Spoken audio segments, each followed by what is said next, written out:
नमस्कार दोस्तों, मैं धर्म सिंह गुणावत आपके लिए विज्ञान का एक बहुत ही महत्वपूर्ण टॉपिक हृदय हार्ट लेकर के आया हूं, जो कि सभी के लिए हर दृष्टि से बहुत ही महत्वपूर्ण है। हृदय मनुष्य के शरीर का वह अंग है जिसके बिना जीवन की कल्पना नहीं की जा सकती। हृदय से संबंधित प्रश्न अक्सर बहुत सी परीक्षाओं में पूछे जाते हैं। दैनिक जीवन में इनसे हमारा सामना होता रहता है। इसी बात को ध्यान में रखते हुए मैं ये महत्वपूर्ण टॉपिक आपके लिए लेके आया हूँ। उम्मीद करता हूँ आपके लिए ये बहुत ही उपयोगी और लाभदायक साबित होगा। इसी उम्मीद के साथ आज का महत्वपूर्ण टॉपिक हृदय हम शुरू करते हैं। हृदय का अध्ययन कार्डियोलॉजी कहलाता है, यानी हृदय के बारे में जिसके अंदर हम अध्ययन करते हैं उसे हम कार्डियोलॉजी कहलाते हैं। इसलिए जिसके हृदय से संबंधित कोई बीमारी हो जाती है तब हम कहते हैं कि इसको कार्डियोलॉजिस्ट को दिखाएं। हृदय शरीर का सबसे व्यस्त अंग है। हार्ट है वो शरीर का सबसे व्यस्त अंग है जो 24 घंटे बिना रुके लगातार कार्य करता रहता है। हृदय की सर्वप्रथम धड़कन भ्रूण अवस्था में 28वें दिन प्रारंभ हो जाती है। ये बहुत ही महत्वपूर्ण जानकारी है और एक बहुत अच्छा प्रश्न यहाँ से बनता है कि सबसे पहले हृदय की धड़कन कब प्रारंभ होती है। तो जब माँ के पेट में बच्चा 28वें दिन का या 4 सप्ताह का होता है तब हृदय धड़कना शुरू हो जाता है। हृदय का वजन 280 से 300 ग्राम के लगभग होता है। हृदय शरीर के वाई और वक्ष कुआ में मीडिया स्टाइनम कैविटी में स्थित होता है। हमें हृदय है वो हमारे शरीर में दोनों लंग्स के बीच में वाई और स्थित होता है। हृदय के चारों ओर उपस्थित आवरण को पेरिकार्डियम कहते हैं, जो कि हृदय को चारों तरफ से कवर किए हुए रहता है। हृदय हमारे शरीर का इतना महत्वपूर्ण अंग है कि ये हमारी समस्त संचालन क्रियाओं को प्रभावित करता है। हृदय जो होता है वो हमारे शरीर में दोनों जो फेफड़े होते हैं उन फेफड़ों के आप इस डायग्राम में देखेंगे कि ये दोनों साइड के जो फेफड़े हैं इन फेफड़ों के बीच में हमारा हार्ट स्थित होता है। हृदय का आकार मुट्ठी के आकार का होता है। जो हमारा हृदय है इसका जो आकार होता है वो मुट्ठी, हमारे हाथ की मुट्ठी बांधते हैं तो उसके आकार का होता है। हृदय का वजन पुरुषों में 250 से 300 ग्राम और महिलाओं में 200 से 275 ग्राम होता है। यानी पुरुषों का हृदय होता है वो थोड़ा बड़ा होता है वजन की दृष्टि से।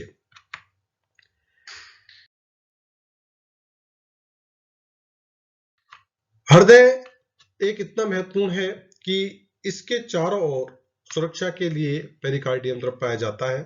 हृदय का जो बाल होता है वो 3 परतों से मिलकर के बना होता है। 3 परतें होती है, पेरिकार्डियम, मायोकार्डियम, एंडोकार्डियम। जो हार्ट होता है इसकी 3 परतें मिलकर के बनी होती है। एक होती है पेरिकार्डियम कैविटी, पेरिकार्डियम। दूसरी होती है मायोकार्डियम। हृदय चारों ओर से एक मेम्ब्रेन से लिपटा रहता है जिसे हम पेरिकार्डियम कहते हैं। क्या कहते हैं? चारों ओर से जिस मेम्ब्रेन से लिपटा होता है, ऊपर की जो मेम्ब्रेन दिखाई देती है उसे हम पेरिकार्डियम कहते हैं। हृदय की जो मांसपेशी होती है वो मायोकार्डियम, ये जो बीच की मांसपेशियों से देखते हैं इसे हम मायोकार्डियम कहते हैं। और एंडोकार्डियम हृदय के ऊतकों के इनर लेयर, ये एंडोकार्डियम है। ये इस प्रकार की ये जो परत देख रहे हो ये एंडोकार्डियम है जो हृदय के चैम्बरों को रेखाबद्ध करता है। हृदय के जो 4 चैम्बर है उनको क्लासिफाई करता है, रेखाबद्ध करने का कार्य जो है एंडोकार्डियम करता है।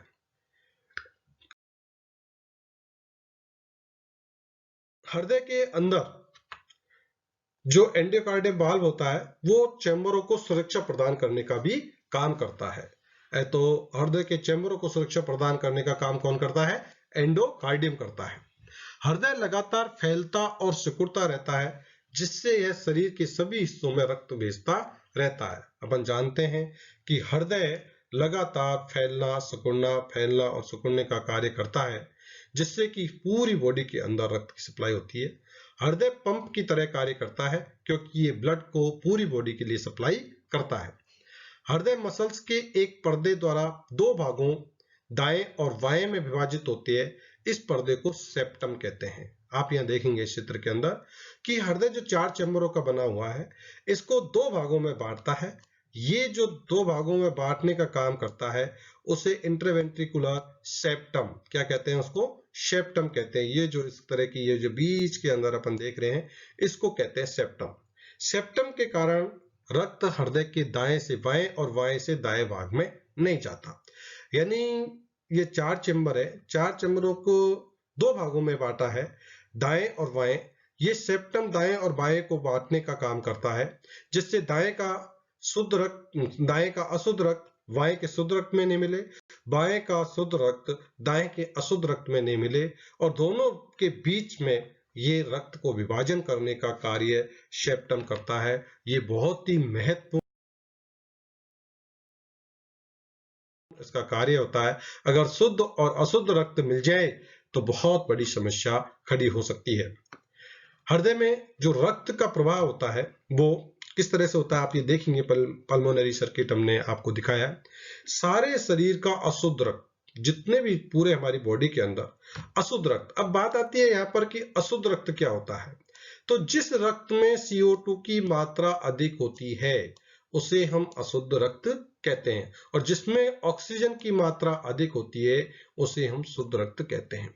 तो हमारे शरीर में जब ब्लड के अंदर जो ऑक्सीजन घुली हुई होती है, उस ऑक्सीजन का उपयोग हो जाता है और वो ऑक्सीजन कार्बन डाइऑक्साइड में बदल जाती है, और जिस ब्लड में कार्बन डाइऑक्साइड की मात्रा ज्यादा हो जाती है उसे हम ब्लू कलर से दिखाएंगे यहाँ पर भी, तो उसे अशुद्ध रक्त कहते हैं। तो सारे शरीर का अशुद्ध रक्त शिरा द्वारा शरीर के भाग में पहुंचता है और आलिंद में, दाएं आलिंद में पहुंचता है, और वहां से फेफड़ों में पहुंचता है।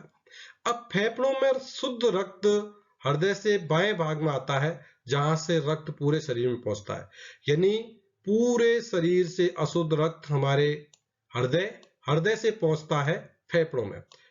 अशुद्ध रक्त कहां पहुंचा, पहले हृदय, और हृदय से पहुंचा, हार्ट से पहुंचा अपने लंग्स में। लंग्स में अशुद्ध रक्त का शुद्धिकरण होता है। शुद्धिकरण कैसे होता है कि यहां से जो कार्बन डाइऑक्साइड है वो लंग्स में, हम जब श्वास छोड़ते हैं तो लंग्स से तो बाहर निकल जाती है, और जो श्वास के द्वारा हम ऑक्सीजन ग्रहण करते हैं वो ऑक्सीजन इस ब्लड के साथ मिल जाती है। ब्लड के साथ मिलने से ऑक्सीजन शुद्ध हो जाता है, और ये ऑक्सीजन युक्त ब्लड फिर हमारे हार्ट के अंदर आता है, फिर हार्ट से हमारे पूरे शरीर में पहुंचता है। इस प्रकार जो है हार्ट के अंदर ब्लड का जो है फ्लो चलता रहता है। आप इसमें देखेंगे कि पूरे शरीर से अशुद्ध रक्त है वो फेफड़ों में जाता है, और फेफड़ों से शुद्ध रक्त हृदय में आता है, और हृदय से पूरे शरीर को सप्लाई होता है। इस प्रकार ये क्रिया लगातार हमारे शरीर के अंदर चलती रहती है। हृदय का आंतरिक भाग 4 चैम्बरों में विभक्त होता है। कितने में? 4 चैम्बरों में विभक्त होता है। बहुत इंपॉर्टेंट है कि हमारा मनुष्य का हृदय है वो 4 चैम्बरों से विभक्त होता है। 2 ऊपर के चैम्बर दाएं आलिंद और बाएं आलिंद, देखिए ये 4 चैम्बर है, 1 2 3 4।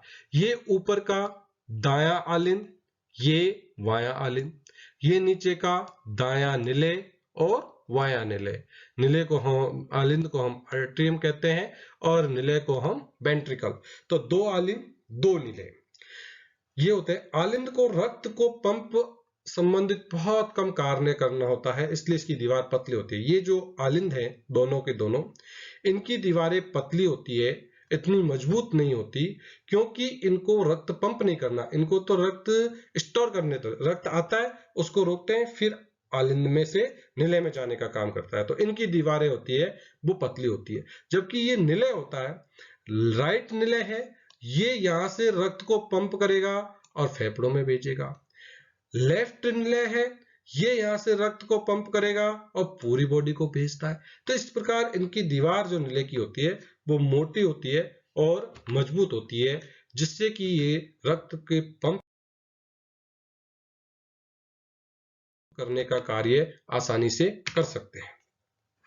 जो रक्त वेसल्स, शरीर का अशुद्ध रक्त, यानी शरीर का अशुद्ध रक्त जो हमने पहले बताया, जिसमें कार्बन डाइऑक्साइड की मात्रा अधिक होती है, वापस हृदय में लाती है, उन्हें शिरा कहते हैं। शिरा किसे कहते हैं? जो शरीर के अशुद्ध रक्त को हमारे शरीर में से हृदय में वापस लाती है। ये काम दो शिरा करती है। कौन सी? सुपीरियर वेना कावा और इंफीरियर वेना कावा। सुपीरियर यानी ऊपरी और इंफीरियर यानी निचली वेना कावा। जब दाएं आलिंद रक्त से भर जाता है तो रक्त ट्राइकप्सिड वाल्व द्वारा निलय में पहुंच जाता है। हम आगे चित्र में आपको बताएंगे कि किस प्रकार से जब दायां आलिंद, ये देखिए दायां आलिंद, यहाँ लंग्स, यहाँ पूरे शरीर से रक्त आ गया दाएं आलिंद में। जब ये दायां आलिंद पूरा भर जाता है, दायां आलिंद पूरा भरने से यहां से रक्त ट्राइकप्सिड वाल्व से होता हुआ राइट वेंट्रिकल में पहुंच जाता है। राइट वेंट्रिकल से रक्त, राइट वेंट्रिकल जब सिकुड़ता है तो रक्त जो है फेफड़ों में पहुंच जाता है। कहाँ पहुंच जाता है रक्त? ये देखिएगा आप, ये रक्त कहाँ पहुंच गया? फेफड़ों के अंदर पहुंच जाता है। फेफड़ों में रक्त शुद्ध हुआ और यहां से रक्त शुद्ध होकर के और जो है लेफ्ट यानी वाएं आलिंद के अंदर आ जाता है। वाएं आलिंद में से रक्त वाएं निलय में पहुंच जाता है और बाएं निलय से रक्त पूरे शरीर में चला जाता है। तो इस प्रकार से हम ये देखते हैं, ये पूरा चलता है कि दाएं निलय से रक्त पल्मोनरी धमनी से होते हुए दाएं और बाएं फेफड़े में पहुंच जाता है। अब ये दाएं जो निलय है, इससे रक्त कहाँ पहुंच गया? फेफड़ों में पहुंच गया। फेफड़े से शुद्ध हुआ रक्त, फेफड़े से शुद्ध रक्त 4 पल्मोनरी शिरा से बाएं आलिंद में पहुंच जाता है। ये बाएं आलिंद में पहुंचता है, बाएं आलिंद से निलय में पहुंचता है और निलय से पूरे शरीर में रक्त पहुंच जाता है।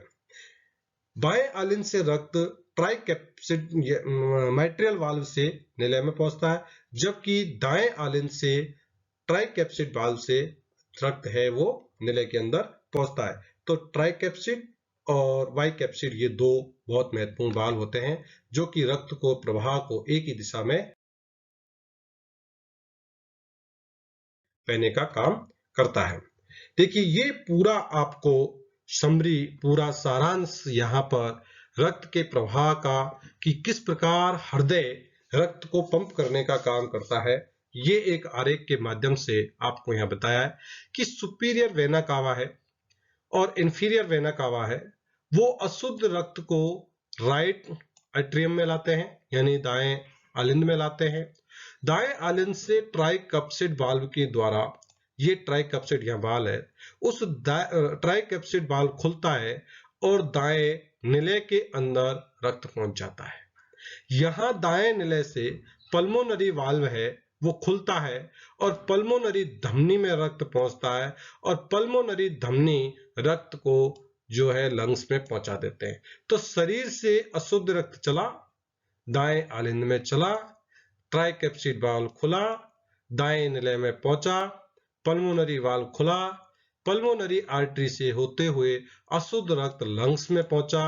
अशुद्ध रक्त का लंग्स के अंदर शुद्धिकरण होता है। पूछा जाता है कई बार प्रश्न, रक्त का शुद्धिकरण निम्न में से कौन सा अंग करता है? तो वो है रक्त का शुद्धिकरण अंग करने वाला अंग लंग्स। लंग्स के अंदर रक्त का शुद्धिकरण हुआ, यहां से रक्त लेफ्ट एट्रियम यानी वाएं आलिंद में पहुंचा, वाएं आलिंद से वाएं निलय में पहुंचा, वाएं निलय से धमनी की सहायता से पूरी बॉडी के अंदर रक्त पहुंच जाता है। ये एक ब्लड का सर्कुलेशन हुआ कि किस प्रकार से हमारी पूरी बॉडी में हार्ट ब्लड सप्लाई करने का काम करता है। जब बायां निलय सिकुड़ता है तो रक्त ऑरोटा और सब ब्रांच द्वारा समस्त शरीर में पहुंच जाता है। जब बायां ये निलय जब सिकुड़ता है तो अरोटा में इसकी बहुत सी ब्रांचें होती हैं, उन ब्रांच से पूरी बॉडी के अंदर ब्लड पहुंच जाता है। ब्लड वहां काम आता है और ब्लड की ऑक्सीजन यूज होने से कार्बन डाइऑक्साइड में परिवर्तित होती है और फिर वही अशुद्ध रक्त superior vena cava and inferior vena cava के द्वारा अपने राइट एट्रियम में आता है। इस प्रकार से ये जो कार्य होता है वो अनवरत लगातार हमारा हृदय करता रहता है। ये लगातार कार्य करते, जैसे हम जानते हैं कि मनुष्य का हृदय एक मिनट में लगभग औसतन 72 बार धड़कता है, जिससे कि ये रक्त को पंप करने का कार्य है वो लगातार चलता रहे। हृदय के अंदर रक्त के प्रवाह की दिशा को ठीक रखने के लिए दोनों ओर दो वाल्व होते हैं, कि जैसे हमने देखा था कि दायां आलिंद से दाएं निले में रक्त आया, अब ये रक्त जैसे ही निले दबे तो वापस आलिंद में नहीं जाए, इसके लिए यह वाल्व होता है। जैसे दाएं आलिंद और दाएं निले के बीच में ट्राइकप्सिड वाल्व होता है। ये ट्राइकप्सिड वाल्व क्या करता है कि जैसे ही दाएं आलिंद से रक्त दाएं निले में आया, अब ये निले दबेगा, जब भी तो फेफड़ों तक रक्त पहुंचेगा, तो इस रक्त को वापस आलिंद में नहीं जाए, इसको रोकने का काम करता है ट्राइकैप्सिड वाल्व।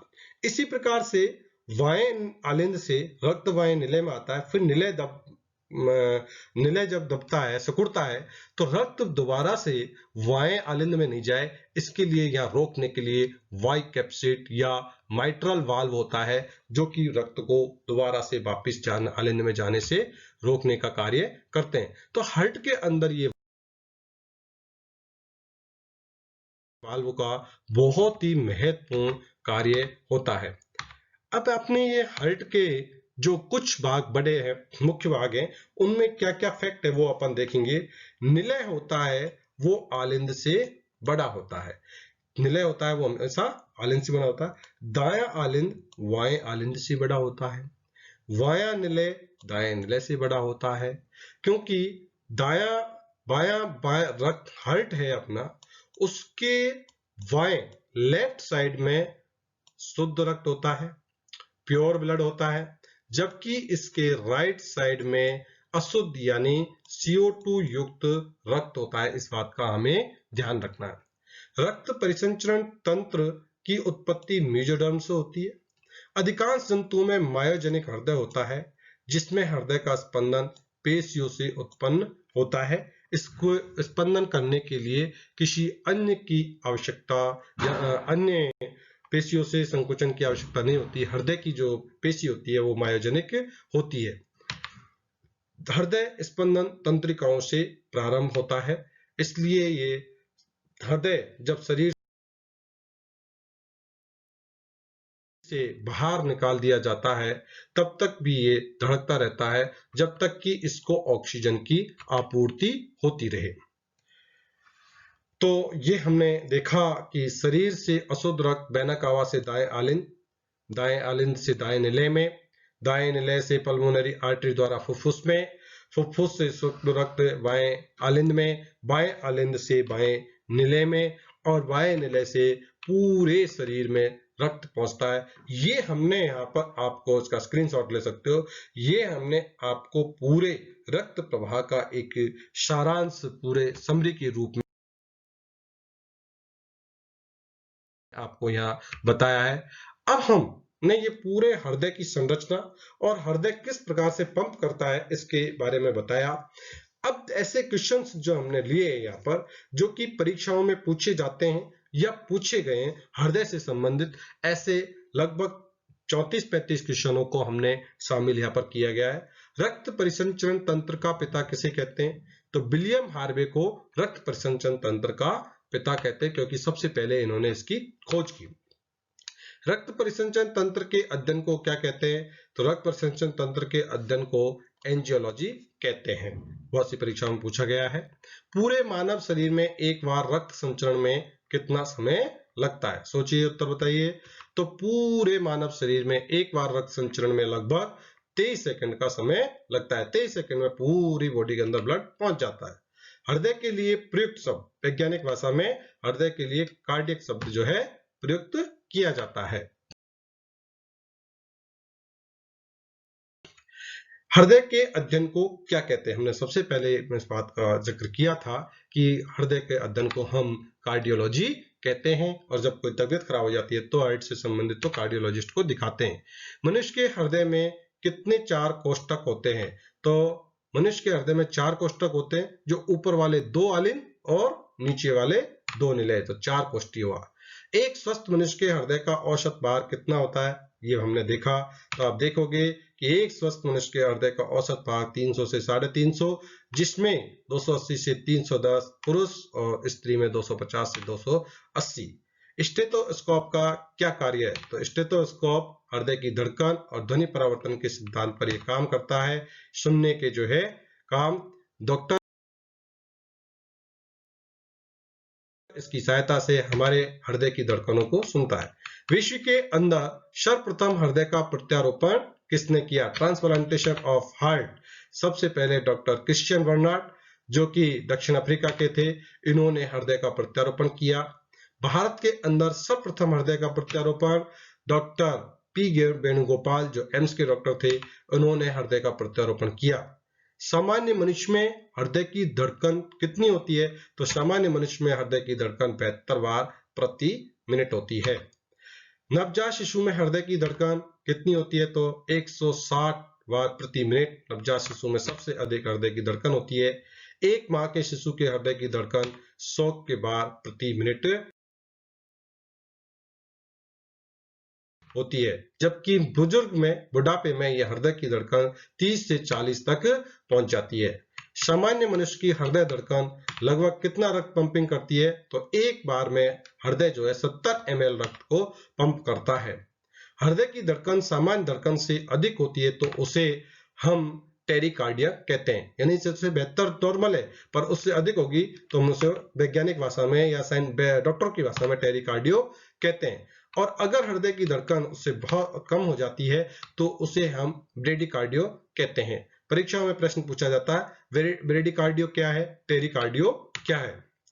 स्तनधारियों में न्यूनतम हृदय की धड़कन किसकी होती है? तो स्थल पर जो होते हैं उसमें अफ्रीकन हाथी है, उसकी न्यूनतम 28 बार प्रति मिनट होती है। ये प्रश्न मैं आपको बहुत जल्दी इसलिए करा रहा हूं जो कि हमने ये प्रश्नों के ज्यादातर के उत्तर इसमें देखे हैं। वायु अलिंद का मुख्य कार्य क्या है? तो ये फुफ्फुसीय शिरा द्वारा फेफड़ों से ऑक्सीकृत रुधिर लेता है। बाएं निलय का मुख्य कार्य क्या है? तो बायां निलय है शिरा द्वारा रुधिर को फेफड़ों के अलावा सभी भागों को भेजता है। दाएं आलिंद का मुख्य कार्य क्या है? दायां आलिंद शरीर से अनॉक्सीकृत रुधिर को लेने का काम करता है। दाएं निलय का मुख्य कार्य क्या है? तो दायां निलय रुधिर के ऑक्सीकरण हेतु रुधिर को फेफड़ों तक भेजने का काम करता है। धमनी से संबंधित क्वेश्चन कि मुख्य धमनी का, जिसे हम ओरोटा कहते हैं, इसका मुख्य कार्य क्या है? तो ऑक्सीकृत रुधिर का वहन करता है। सेप्टम का मुख्य कार्य क्या है? बहुत डिटेल में हमने इसको समझाया था। तो आप सोच के उत्तर बताइएगा कि सेप्टम का मुख्य कार्य रुधिर के मिश्रण को रोकता है। मैंने बताया था कि बाएं आलिंद के अंदर जो शुद्ध रक्त है, दाएं आलिंद के अंदर जो अशुद्ध रक्त है, उनके मिश्रण को रोकने का काम सेप्टम द्वारा करता है। फुफ्फुसीय धमनी यानी पल्मोनरी ऑरोटा का मुख्य कार्य क्या है? ये फेफड़ों तक अनॉक्सीकृत यानी अशुद्ध रुधिर को ले जाता है। फुफ्फुसीय शिरा का मुख्य कार्य क्या है? ये फेफड़ों से ऑक्सीकृत रुधिर को हृदय तक लाने का काम जो है करती है। इसी प्रकार से शिरा से संबंधित की ऊपरी मध्य शिरा सुपीरियर वेना कावा का मुख्य कार्य क्या है? ये अनॉक्सीकृत रुधिर को शिर व भुजाओं से हृदय तक लाता है। सुपीरियर यानी ऊपर के भाग, तो हृदय से ऊपर सिर और अपनी भुजाएं, वहां से रक्त लाने का काम करती है। जबकि इंफीरियर वेना कावा का काम क्या होगा? ये हमारे नीचे के उपांग है, उनके रक्त को, अशुद्ध रक्त को हृदय तक लाने का काम करती है। हृदय का आकार कैसा होता है? हमने पढ़ा था, हृदय का आकार मुट्ठी के आकार के जितना होता है। मानव का हृदय सबसे मोटा भाग कौन सा होता है? तो बाएं निलय की दीवार है, वो सबसे मोटी होती है। पेसमेकर किसे कहते हैं? SAN द्वारा हृदय लयबद्ध संकुचन होता है, अतः इसे पेसमेकर कहते हैं। हृदय के कपाट एक दिन में कितनी बार खुलते और बंद होते हैं? जैसे ही रक्त ऊपर से नीचे आता है तो हृदय के कपाट खुलना और बंद होता है, तो लगभग एक दिन में 1 लाख बार हृदय के कपाट खुलने और बंद होने का कार्य करता है। रक्त प्रवाह से संबंधित क्वेश्चन, शरीर के विभिन्न अंगों में रक्त प्रवाह में कितना समय लगता है? बहुत इंपॉर्टेंट क्वेश्चन है। आराम की अवस्था में रुधिर 6 सेकंड में हृदय व फेफड़ों के बीच प्रवाहित होता है, 8 सेकंड में मस्तिष्क और 16 सेकंड में पैर से अंगूठे तक जाकर वापस हृदय में आ जाता है। ये विभिन्न अंगों में रक्त प्रवाह में लगने वाला समय है। धमनियों में किस प्रकार का रक्त प्रवाहित होता है? तो धमनियों में सदा शुद्ध रक्त प्रवाहित होता है। फुफ्फुसी धमनी इसका अपवाद है। हृदय से रक्त को बाहर ले जाने व अंगों तक पहुंचाने का कार्य कौन करता है? तो हृदय से रक्त को बाहर ले जाने व अंगों तक पहुंचाने का कार्य धमनी करती है। धन्यवाद दोस्तों। इसके प्रश्नों को हमने कुछ तेज गति के साथ आपको बताया, जिससे कि आपका समय ज्यादा खराब ना हो, आपको ऐसा नहीं लगे। हमने हृदय से संबंधित वो समस्त जानकारी आपको देने का प्रयास किया है जो परीक्षा की दृष्टि से 10वीं और 12वीं बोर्ड की RVSC की क्लासों में, बोर्ड की क्लासों में इस टॉपिक को बहुत ही महत्व दिया जाता है बोर्ड की परीक्षाओं के अंदर। तो 10वीं के विद्यार्थी, 12वीं के विद्यार्थी और साइंस के सभी विद्यार्थी इसको जरूर देखें। एक जनरल स्टूडेंट भी देखे, क्योंकि इसके हार्ट के बारे में हम सबको एक सामान्य जानकारी जरूर होनी चाहिए। समय सबसे बड़ा बलवान है, इसलिए जब भी परेशान हो तो सोचना ये दौर भी गुजर जाएगा। क्योंकि कुछ स्टूडेंट होते हैं जब उनको विपरीत परिस्थिति आती है तो हिम्मत हार जाते हैं, तब ये सोचना कि ये समय है, खराब है, ये दौर भी गुजर जाएगा, अच्छा समय आएगा। रिस्क लेकर सफल हुए तो नेतृत्व करोगे और असफल हुए तो मार्गदर्शन करोगे। आप कोई भी काम रिस्क लेकर करोगे तो आपको कुछ ना कुछ उससे जरूर मिलेगा। मैं उम्मीद करता हूं कि आपको हमारा ये वीडियो जरूर पसंद आया होगा। आपने अपना अमूल्य समय निकाल करके हमारे इस वीडियो को देखा, इसके लिए आपका बहुत बहुत धन्यवाद। अगर आपको मेरा वीडियो अच्छा लगा हो तो आप अपने दोस्तों को, अपने रिलेशंस में, अपने फ्रेंड्स को जरूर शेयर कीजिएगा। धन्यवाद। जय हिंद, जय भारत।